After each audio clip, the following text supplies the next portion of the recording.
오늘 특별히 출애굽기에 나와 있는 10개의 그 재앙을 아주 간단하게 좀 살펴보도록 하고요. 그 재앙 가운데 있었던 이스라엘 백성들은 어떠한 모습으로 살아가야 했는지, 또 우리는 이 시대에 살아가고 있는 우리들은 어떻게 살아가야 하는지 살펴보도록 하겠습니다. 장석주 시인의 대추 한 알이라는 시가 있습니다. 이 시를 제가 한번 좀 읽어드릴게요. 적의 저절로 불고 진리는 없다. 저 안에 태풍 몇 개, 저 안에 천둥 몇 개, 저 안에 벼락 몇 개, 저 안에 번개 몇 개가 들어있어서 붉게 익히는 거실게다. 적이 혼자서 둥그러 진리는 없다. 저 안에 무설이 내리는 몇 밤, 저 안에 땡볕 두어 달, 저 안에 초승달 몇 날이 들어서야 둥글게 되는 만드는 것일게다. 대추야, 너는 세상과 통하였구나.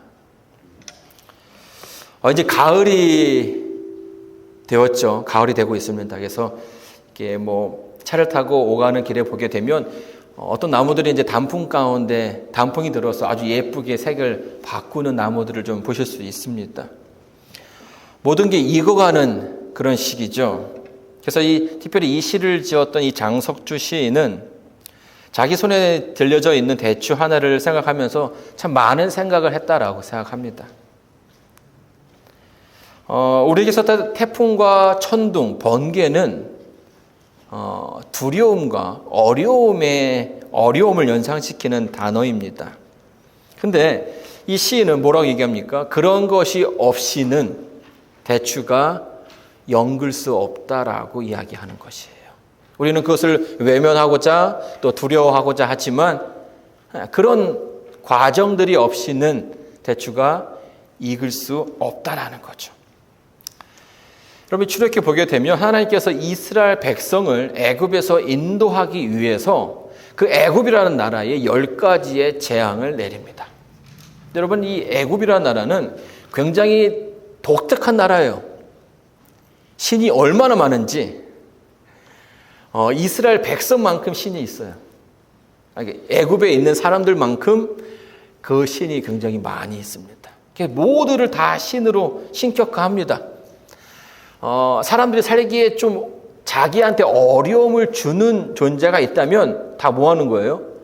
그들을 신격화해서 그들에게 제사를 지냅니다. 그리고 그들이 그 화를 내지 않고 자기들을 좀 잘 도와주기를 바라는 겁니다. 모든 게, 심지어는 이 파리부터 시작해서 모든 게 다 신이에요. 그래서 애굽을 만신, 모두가 다 신이라고 하는 그런 개념으로 이해하는 분들도 계십니다. 하나님께서 그런 이스라엘 백성들을 포로로 데리고 있는 애굽에 10가지의 재앙을 내리죠. 첫 번째가 뭡니까? 이 나일강을 피로 만드는 그런 일들을 하게 됐죠. 여러분, 이 나일강은요, 이집트의 신이었습니다. 왜냐하면 해마다 여름이 되면 이 강이 범람을 해요. 홍수가 납니다. 그럼 어떻게 됩니까? 이 강의 그 주변에 살고 있던 사람들이 다 비 피해를 보게 되죠. 근데 또 그런 가운데 비가 한 번 이렇게 싹 범람하면 거기에 물이 막 차면서 또 농사가 또 잘 돼요. 하나님께서 이 첫 번째 이 나일강을 피로 물들게 하는 이 재앙은 이 나일강의 신을 벌하는 그런 퍼포먼스가 되었던 것입니다. 두 번째는 뭡니까? 개구리. 세 번째는 이가 갑자기 막 나와가지고 사람들을 막 괴롭히게 되죠. 그리고 네 번째는 뭡니까? 파리가 가득하게 됩니다. 그리고 다섯 번째는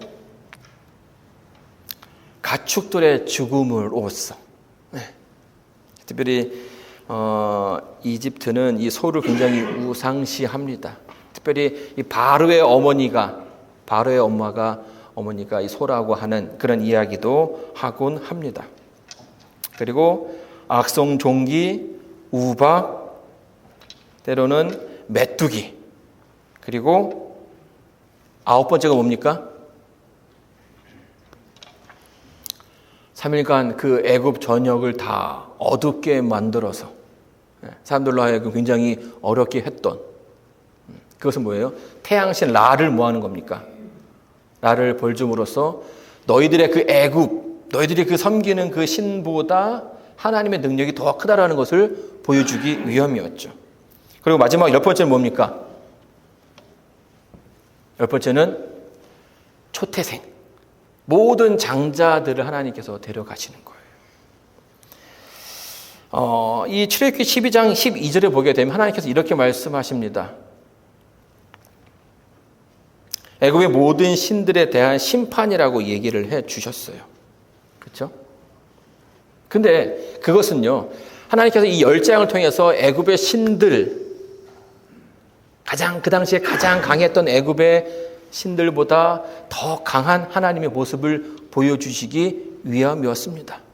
근데 여러분 잘 생각해 보게 되면요, 하나님은 그 백성들에게 당신의 모습을 온전하게 드러내고 싶어 하셨습니다. 왜 장자들인가? 하나님께서 창세기 보게 되면 아브라함에게 이런 약속을 해주셨습니다. 내가 너를 축복하는 자에게는 내가 복을 내리고 너를 저주하는 자에게는 내가 저주하리니 땅의 모든 족속이 너를 인하여 복을 얻을 것이라, 이렇게 말씀해 주셨죠. 누구로 한 약속입니까? 아브라함. 내가 너희 후손들에게 복을 줘서 너를 축복하는 사람들은 축복할 것이고 너를 저주하는 자들은 저주할 것이다 라고 얘기해 주셨어요. 마지막 10번째 재앙이 뭡니까? 이집트의 장자들을 걷어가셨죠. 이 일은 여러분 출애굽기에 그 처음에 보게 되면 바로 왕이 뭘 명령을 내립니까?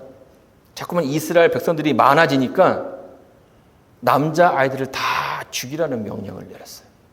그래서 막 이스라엘에 뭐 정말 초상이 났죠. 하나님께서 그것을 뭐 하신 겁니까? 기억하신 거예요. 그들로 하여금 그들을 이 애굽 이스라엘 백성을 어렵게 만드는 사람들을 하나님께서 그것을 지켜보고 있다는 사실에 대해서 보여주시고자 원하셨던 것이죠. 자, 근데요, 이렇게 재앙이 하나씩 더해질 때마다 이 바로가 느끼는 그 감정은 어땠을까요? 여러분 어떻게 생각하십니까? 하나씩 그 재앙이 내려질 때마다 이 바로의 그 마음에는 하나님을 온전하게 믿어야겠다라는 그런 마음이 들기보다는 그의 마음이 점점점 강팍해지는 것을 우리는 알게 됩니다. 그것은 단지 바로만의 모습은 아니었을 것입니다. 그리고 애굽에 있는 사람들도 그런 생각에 동조하는 사람들이 생기기 시작했겠죠. 그리고 그런 마음들은 이스라엘 백성들을 대하는 태도에도 분명히 나타났을 것입니다. 자, 여러분 이런 가운데 우리들은요, 이 노선을 확실하게 해야 합니다. 하나님을 따를 것인가? 아니면 그냥 그 애굽인들과 합쳐서 그냥 살아야 될 것인가? 왜냐하면 이 나라가 망할 때쯤이면 항상 이런 모습들이 생기게 됩니다. 아주 비근한 예로는 이 조선 말기와 대한제국 초기에 대한민국 사람들이 두 부류로 나뉘게 되어요. 어떤 사람들로 나뉘게 됩니까? 무너지는 나라를 지키려는 사람들이 있는가 반면에 이제 나라의 구구는 다 했으니 뽑아 먹을 수 있는 건 다 뽑아 먹자 해서 나라를 뭐 하기 시작합니까? 팔아먹기 시작하는 거예요. 이제 더 이상 이 나라에는 희망이 없다라고 해서 나라를 버리고 새로운 권력과 새로운 지도층에게 흡수되는 이들이 생겼다라는 겁니다. 물론 이 이야기는 단순하게 대한민국, 우리나라만의 이야기는 아닙니다. 어느 나라, 세계 역사를 보게 되면 나라가 망할 때쯤 늘 이 두 부류의 사람들이 등장한다라는 것이에요. 그리고 이것은 이스라엘 백성들 사이에서도 고민하는 부분이었다라는 거죠. 하나님을 믿어야 하는가? 아니면 애굽을 따라가야 하는가? 여러분 창세기 50장에 보게 되면 요셉이 자기가 죽기 전에 이스라엘 장로들을 불러놓고선 이런 얘기를 합니다. 하나님께서 이 백성을 너희가 여기서 계속 살 것이 아니라 이 백성을 이끌어내서 하나님께서 약속하신 가나안 땅에 이를 거라는 이야기를 해주셨어요. 그러니 뭐라는 겁니까? 준비하고 있으라라고 이야기했습니다. 자, 그들에게 요셉을 알지 못하는 새로운 왕이 등장하면서 새로운 변화가 시작되었죠. 그리고 이제는 자유민에서 노예로 바뀌게 됩니다. 고난과 핍박 가운데 있지만 이 요셉이 약속했던, 요셉이 알려주었던 하나님께서 이 백성을 끄집어낼 줄 거라는 그 약속이 그들의 그 삶 가운데 희망이 되고 소망이 되는 거였죠. 근데 시간이 흘러도 그런 모습들이 전혀 보이지 않는 것이에요. 그리고 그런 소망을 갖고 있는 이스라엘 백성들을 애국 사람들은 뭐 하기 시작합니까? 조롱하기 시작했다는 겁니다. 너희 하나님이 그렇게 능력이 있는 분이신데 왜 너희들을 지금 이렇게 노예로 살게끔 두는가? 여러분, 이스라엘 백성들이 그 가운데 대답할 말이 없는 거예요. 노예라는 그 부정할 수 없는 현실과 그들의 그 조롱 앞에서 이스라엘 백성들의 그 마음 가운데 있는 희망은 점점점 작아지고 줄어드는 것입니다. 여러분, 이스라엘 백성들은요, 애굽의 신들이 다 가짜라는 것을 알았습니다. 그런데 애굽은 그 당시에 어떤 나라였어요? 세계에서 가장 강한 군사를 가지고 있는 나라였습니다. 그리고 그들 스스로는 우리의 신들이 우리를 축복해서 너희들을 우리나라의 노예로 주었다라고 이야기하는 것이에요. 자, 이런 상황 가운데서 이스라엘 백성들은 과연 어떠한 모습을 가져야 했을까요? 어떻게 믿음 생활을 해야 했던 것일까요? 여러분, 우리는 종종 이런 상황들을 많이 경험합니다. 우리가 신앙을 하지만 도저히 해결할 수 없는 문제들이 우리 인생 앞에 너무나 많이 다가옵니다. 그리고 내가 가진 믿음으로 이해할 수 없는 상황들이 생기기 마련입니다. 이런 환경 가운데 많은 사람들이 그랬듯이 이스라엘 백성들의 기억 속에서 하나님의 모습은 점점점 사라지게 되는 것이죠. 하나님을 믿는 백성이지만 뭐 하는 겁니까? 하나님과 무관한 삶을 살아가기 시작합니다. 교회를 다니지만 하나님의 능력을 잃어버린 채 많은 사람들이 적당히 신앙하며 살아간다는 거예요. 물에 술 탄 듯 술에 물 탄 듯 이렇게 돼버리면서 무슨 문제가 생기게 됩니까? 신앙에 대한 어떤 근본적인 문제가 생기게 됩니다. 내가 이 신앙을 계속 가지고 가야 하는가? 아니면 두고 가야 하는가? 신앙이 우리 삶 속에 무엇으로 여겨집니까? 무거운 짐처럼 여겨진다는 거예요. 여러분, 사실 일찌감치 선택한 사람들은 크게 문제가 되지 않습니다. 아예 밖으로 가든지 아예 교회 안에 있든지 이러면 흔들릴 필요가 없는 거예요. 근데 그 중간에서 왔다 갔다 하는 분들은 고민하게 되는 거죠. 적당히 하는 분들은 고생은 고생대로 하고, 그렇죠? 고생은 고생대로 하고 신앙의 그 즐거움을 느끼지 못한 채 살아가는 경우가 많다라는 거예요. 차라리 교회 밖에 있으면 마음껏 자기가 하고 싶은 대로 할 수도 있지만 이 교회 안에 오니까 뭐 하지 말라는 것들이 굉장히 많지 않습니까? 그 가운데에 그 기쁨을 찾지 못한다라는 거예요. 그러면서 내가 가지고 있는 신앙이 나를 무겁게 하는 것으로 여겨질 수 있다는 거죠. 여러분, 모세가 이스라엘 백성들 앞에 등장하게 됩니다. 하나님께서 나에게 이 백성을, 우리 이스라엘 민족을 애굽에서 나오게끔 하라고 명령하셨습니다. 이런 말과 함께 그 이스라엘 백성들 앞에 섰죠. 여러분 정말 이스라엘 백성들은 그 모세와 함께 출애굽할 준비가 되었을까요? 준비가 되었다고 생각하십니까? 여러분 이제 부조선제 보게 되면 이런 말이 있습니다. 이스라엘 백성이 애굽 떠나기를 싫어할 만큼 부패하지 않았더라면 모세의 직무는 훨씬 쉬웠을 것이다. 자, 이게 무슨 말입니까? 그들은 아직 준비가 되어 있지 않았다라는 거예요. 자, 왜 준비가 되지 않았을까요? 왜 준비가 되지 않았을까요? 자, 그들은요, 하나님에 대한 명확한, 그러니까 자기가 믿는 하나님에 대해서 명확한 이해가 있지 않았어요.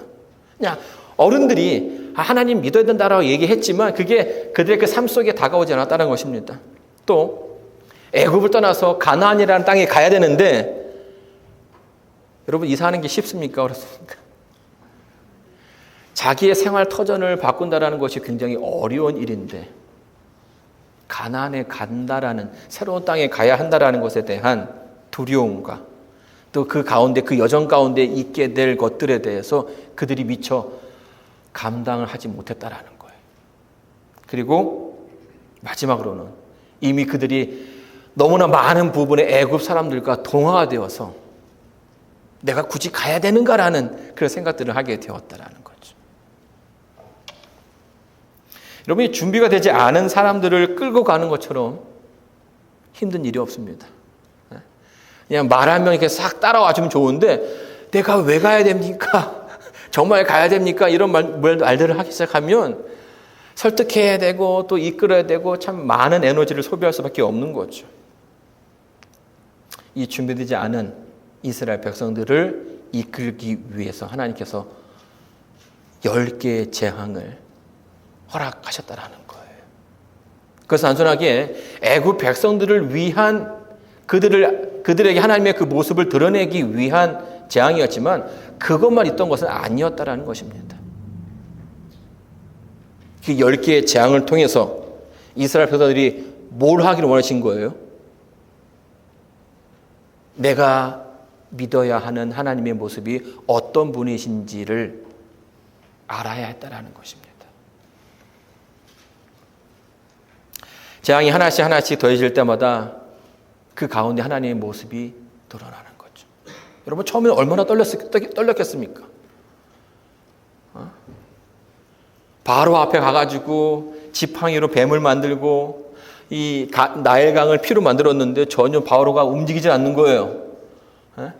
기대는 데려가십시오 이렇게 해야 되는데 전혀 꿈쩍하지 않는 그 바로의 모습을 보면서 이스라엘 백성들이 두려워 떨었습니다. 괜히 나간다고 해가지고 좀 더 힘들게 될 수 있겠구나. 불안불안한 마음이 생기게 된다라는 거죠. 그러나 하나씩 더해졌을 때 그 가운데 뭐합니까? 하나님이 어떤 분이구나라는 것을 그들이 알게 되었다라는 겁니다. 물론 사람은 잘 변하지 않죠. 쉽게 변하지 않습니다. 그래서 이 보게 되면 이스라엘 백성이 출애굽을 한 다음에도 여전히 그들의 그 불평과 불만은 가득했습니다.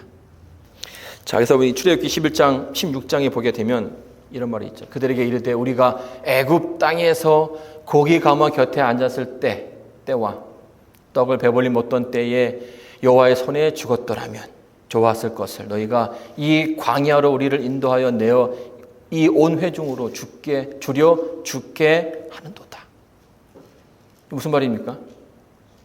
그 엄청난 지금 이적을 경험하고 나서도 순간에 어떤 위험과 위기를 마주한 이스라엘 백성들이 자기의 그 처신을, 자기의 처지를 비판하는 거예요. 불평을 내놓는 것입니다. 여러분 애굽에서 정말 그 고기 가마에서 고기를 마음껏 먹었을까요? 그렇지 않다라는 거예요. 여러분 여기 보게 되면 그들은 여전히 하나님에 대한 인식이 많지 않았어요.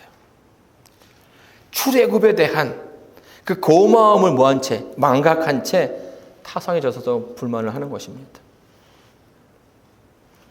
하나님에 대한 믿음과 새로움에 대한 기대는 고사하고 점점 그 무언가 생소한 길을 가야 한다라는 그 두려움이 그들이 더욱 엄습하고 있다라는 겁니다. 근데 이게 문제는요, 이런 모습이 우리의 그 삶 가운데서도 드러난다라는 거예요. 하나님께서 우리에게 무언가 새로운 길을 주고 싶은데 많은 사람들이 그 새로운 길을 가기를 어려워한다라는 거예요.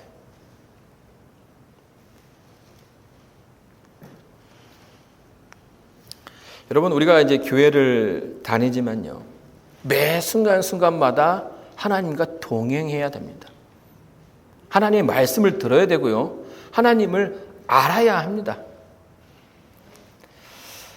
팬데믹이 시작되면서 저에게는 좀 하나 이상한 습관이 생겼습니다. 이제는 찬미가를 안 보고 이제 이 핸드폰이라든지 이제 그 아이패드로 이제 보는 그런 습관이 생겼어요. 편하거든요. 책과 함께. 근데 이게 어느 순간에 제가 이런 생각이 들었습니다. 이게 예전에는 찬미가 몇 장 하면 그게 어디에 있는지 다 알았어요. 제목을 대면 몇 장인지를 다 아는데 이제는 찬미가도 중간에 한번 바뀌었고 이제는 그 장이 그러니까 그 제목이 어디에 있는지 모르겠다라는 거예요. 그래서 이러다가는 정말 내가 정말 큰일 나겠다라는 생각이 든 거죠. 그래서 지금은 이 성경책과 찬미를 꼭 가방에 들고선 다닙니다. 정말 아무것도 아니지만 우리 삶 속에 어떠한 노력이 필요한다라는 거예요. 하나님을 알고자 하는 노력들. 여러분, 다시 한번 말씀드리지만 하나님께서 애굽에게 10개의 재앙을 내리신 가장 큰 목적은 이스라엘 백성들을 애굽에서 하나님의 그 모습을 드러내는 것도 있지만 또 한편으로는 그 이스라엘 백성들을 교육하기 위함이었다는 사실을 우리가 알아야 합니다. 출애굽기 8장 19절에 이렇게 얘기합니다. 술객이 바로에게 고하되 이는 하나님의 권능이니이다 하나 바로의 마음이 강팍해 되어 그들을 듣지 아니하였으니. 여러분, 이 재앙이 하나씩 들어질 때마다 하나님의 모습이 점점 더 크게 사람들에게 비춰지는 거예요. 그래서 심지어는 바로의 신하들도 알았어요. 이거 큰일 나겠다. 이스라엘의 하나님이 내가 믿는 애굽의 하나님보다 더 크다라는 사실을 그들이 알게 되었습니다. 누구 빼고요? 바로 빼고요. 그들이 하나님의 임재를 경험하게 된 것이에요. 그렇다면 이런 모습들이 이스라엘 백성들 가운데서도 있어야 한다는 겁니다. 여러분의 인생을 살아가시면서 고난과 어려움 가운데 있을 때에 여러분 하나님의 그 능력을 경험하십니까? 어려움 가운데 있을 때라도 하나님의 나와 함께 하시는 하나님의 그 모습을 발견하게 되시길 간절히 바랍니다. 여러분, 우리는 대부분 이 지식을 얻을 때에 책으로 많이 얻습니다. 근데요, 이 지식을 책으로 얻는다라는 것은 굉장히 좀 약해요. 이 약하다라는 게 언제 느껴지냐면 정말 그 상황에 딱 직면하게 되면 거기에 대한 확신이 좀 떨어진다라는 거예요. 김장을 당할 때 이 배추를 절일 때 소금을 얼마나 넣어야 될까요?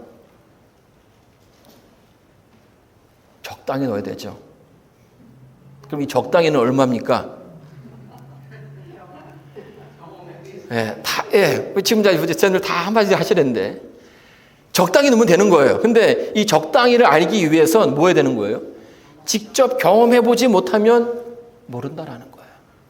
너무 많이 넣으면 배추가 짜게 절여지는 거고요. 너무 적게 넣으면 금방 물러지죠.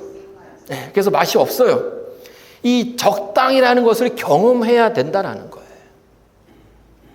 바닷가에 낚시를 가서 이 줄이 낚싯대가 후두둑 하면 잡힌 거라는데 이게 나무에 걸린 건지 바닥에 걸린 건지 물고기가 잡은 건지 어떻게 합니까? 가봐야 된다라는 거죠. 뭐 딱 입질이 온다고 하는데 그것도 뭐야 되는 거예요? 경험해 봐야 된다라는 거예요.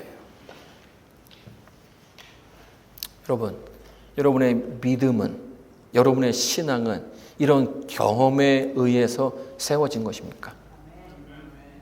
아니면 그냥 들어서 그냥 이렇게 다니면서 알게 되는 것입니까? 저는 여러분의 그 신앙이 경험되어지는 신앙이 되기를 간절히 바라요. 때로는 그것이, 그 과정, 하나님을 알게 되는 그 과정이 정말 어려울 수도 있지만 지나고 나면 그것만큼 확실한 것이 없다라는 거예요. 그래서 하나님께서는 늘 끊임없이 개인적인 관계를 맺기 위해서 우리에게 개인적으로 다가오시기 위해서 애를 쓰고 계신다라는 거예요. 여러분, 열재앙을 통해서 이스라엘 백성은요, 살아계신 하나님을 만나게 됩니다. 너를 축복하는 자에게 내가 축복을 내리고 너를 저주하는 자에게 내가 저주하리니. 이스라엘 백성들을 괴롭게 했던 그 애굽 백성들을 뭐 하는 거예요? 하나님께서 벌 줌으로써 살아계신 하나님의 모습을 드러냈죠. 여러분, 야곱도 마찬가지입니다.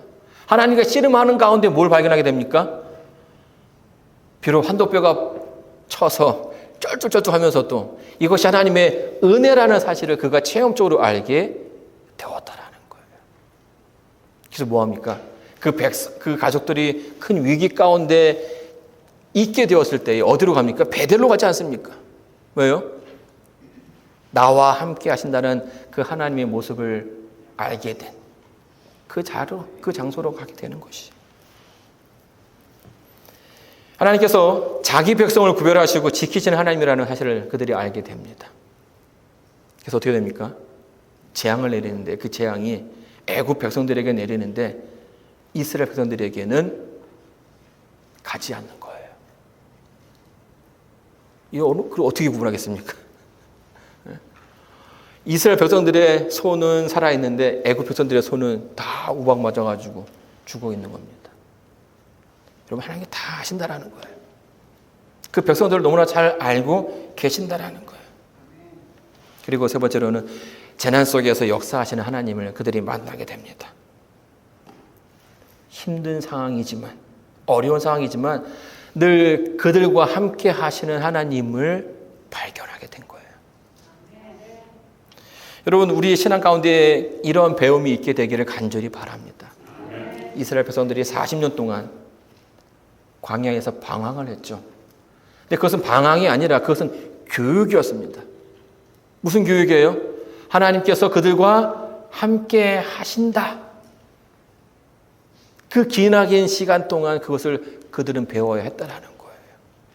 수많은 어려움이 있었죠. 전쟁도 하고 먹을 것도 떨어지고 그 가운데서 또 분란도 있고, 그러나 그 가운데 함께 하시는 하나님을 발견하게 되었을 때 그들이 비로소 어디에 들어갈 수 있게 됩니까? 가나안에 들어갈 수 있게 되었다라는 거예요. 자, 그러면 여러분, 우리는 뭐 해야 됩니까? 지금 그것을 선택해야 되는 거예요. 우리가 그 삶 속에서 결심해야 된다는 것입니다. 자, 근데요, 나중에 해도 되겠지라고 하시는 분들도 계셔요. 지금은 아니다. 이 예언의 신에 보게 되면 이렇게 설명해 주고 있습니다. 제가 읽어드릴게요. 불경건한 강팍함, 즉 거룩한 진리에 대한 태만과 저항을 나타내는 자는 그들이 뿌린 것을 수확하고야 말 것이다.